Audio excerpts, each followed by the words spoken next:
မင်းကလေးငယ်တယောက်ဟာလှေပေါ်မှာတယောက်တည်းအေးချမ်းစွာထိုင်နေခဲ့ပါတယ်။ဒါပေမဲ့ရုတ်တရက်ဆိုသလိုကမ်းခြေဘက်ကနေသူမရဲ့ဖခင်ဖြစ်သူအတန်ကုံအောင်ဟစ်ပြီးလက်ပြနေတာကိုတွေ့လိုက်ရပါတယ်။ကမ်းပေါ်မှာအရေးကြီးတဲ့ပြဿနာတစ်ခုခုဖြစ်နေမှန်းသိလိုက်ရတဲ့အတွက်မင်းကလေးဟာလက်ချက်ကိုချွတ်လိုက်ပြီးကမ်းခြေစီကိုမြန်မြန်ပြန်ခဲ့ပါတယ်။ကမ်းပေါ်ရောက်ချင်းမှာပဲအရန်ထိတ်လန့်စရာကောင်းတဲ့မြင်ကွင်းတစ်ခုကိုမြင်တွေ့လိုက်ရပါတယ်။အခြေအနေမကောင်းမှန်းသိလို့အနီးနားကတစ်ပင်တစ်ပင်နောက်မှာပုံအောက်ပြီးအကဲခတ်နေခဲ့ပေမဲ့လည်းရာဇဝတ်သားတွေကလမ်းသွားပါတယ်။မင်းကလေးအဖမ်းခံလိုက်ရတာကိုမြင်လိုက်ရတဲ့ဖခင်ဖြစ်သူဟာသမီးကိုကယ်တင်ဖို့အတွက်ရာဇဝတ်သားတွေကိုအိမ်ထဲမှာတုပ်ပိတ်ထားခဲ့ပြီးသမီးဖြစ်သူစီအမြန်ဆုံးအပြေးလွှားသွားရောက်ကယ်တင်ခဲ့ပါတယ်။ဒါပေမဲ့တိုက်ခိုက်တဲ့သူများလုံးလာကြောင်းဖခင်ဖြစ်သူဟာရှင်းပြနိုင်ခြင်းမရှိခဲ့ပါဘူး။ဖခင်ဖြစ်သူအန်ရကြားရောက်နေတာကိုမြင်တွေ့လိုက်ရတဲ့မင်းကလေးဟာရင်ခွဲမတက်ခံစားလိုက်ရပြီးဖခင်ကိုအတန်ကုန်အော်ဟစ်ခေါ်ဆိုခဲ့ပေမဲ့ဘာတော့ပြန်မှုမှမရရှိခဲ့ပါဘူး။ရန်သူတွေကသူ့စီကိုတိုးကပ်လာတာကြောင့်မင်းကလေးမှာအကြောက်တရားကိုဖိအားပေးပြီးအသက်လွတ်ပြေးဖို့မှလွယ်၍အခြားရွေးချယ်စရာမရှိတော့ပါဘူး။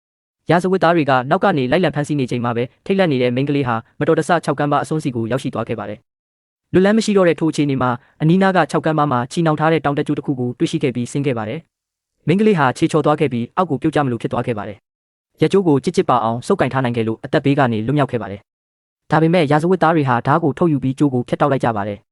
မင်းကလေးဟာဓာတ်ကိုမသိဘဲဆက်ဆင်းနေရင်အာရင်ကုန်ခန်းကလက်လွတ်ထွက်သွားပြီး6ကမ်းပါပေါ်ကနေအောက်ကိုပြုတ်ကျသွားခဲ့ပါတယ်။ရာဇဝတ်သားကတော့မင်းကလေးတေဆုံးသွားပြီလို့ထင်ပြီးအထက်လူကြီးစီဖုံးဆက်အစီရင်ခံခဲ့ပါတယ်။မင်းကလေးဟာအောက်ဘက်ကရေကန်ထဲကိုပြုတ်ကျသွားခဲ့တာကြောင့်အသက်ရှင်ကျန်ရစ်ခဲ့တာကိုသူတို့မသိခဲ့ကြပါဘူး။ခန္ဓာကိုယ်တစ်ခုလုံးဒဏ်ရာဒဏ်ချက်တွေနဲ့ဖြစ်နေပေမဲ့လည်းအသက်ရှင်ကျန်ရစ်ဖို့အတွက်မင်းကလေးမှာခက်ခက်ခဲခဲပြေးလွှားခဲ့ပြီးနောက်ဆုံးမှာတော့ရဲစခန်းကိုရောက်သွားခဲ့ပါတယ်။ရဲစခန်းရောက်တာနဲ့အမျိုးသမီးရဲအရာရှိကိုဖြစ်ကြောင်းကုန်စင်ပြောပြခဲ့ပါတယ်။မင်းကလေးကတိုက်ခိုက်သူတွေကိုမှတ်မိနိုင်ကြောင်းအတည်ပြုပြီးနောက်မှာအမျိုးသမီးရဲအရာရှိဟာသူမကိုရဲကားပေါ်တင်ဆောင်ကမြို့ပေါ်ရှိရဲတပ်ဖွဲ့ရဲ့အကူအညီထပ်မံရယူဖို့ခေါ်ဆောင်သွားခဲ့ပါတယ်။မင်းကလေးကတော့အရာအလုံးအဆင်ပြေတော့မည်ဟုထင်မှတ်ထားခဲ့တော်လဲထိုအမျိုးသမီးရဲအရာရှိကိုယ်တိုင်ကပင်ရာဇဝတ်သားတွေနဲ့တစ်ဖက်တည်းပူးပေါင်းကြံစည်ထားသူဖြစ်နေလိမ့်မယ်လို့မထင်ထားခဲ့ပါဘူး။